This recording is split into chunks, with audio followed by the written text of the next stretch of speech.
Hello friends, সবাই ভালো আছো তো? আজকে চলে এসেছি ছোট্ট একটা মিনি ব্লগ নিয়ে। আর আজকে আমরা রেডি হয়েছি মিষ্টুর বাপি দিদির জন্মদিন বলে কথা।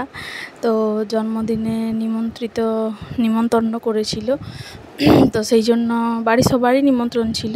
তো সেই জন্য আমরা রেডি হয়ে গেছি। এই দেখো, আমার মেয়েকেও রেডি করিয়ে দিয়েছি, আমিও নিজে রেডি হয়ে গেছি। তো ওকে বললাম যে মা একটু এদিকে তাকাও, ভিডিও করব। তো ওই যে দেখো পোজ দিয়ে কেমন তাকালো, দিয়ে নিজেই নিজের কার্টুন দেখতে ব্যস্ত। এদিকে ওর বাবাও রেডি হয়ে গেছে, আর ওর দাদু এইদিকে রেডি হয়ে গেছে।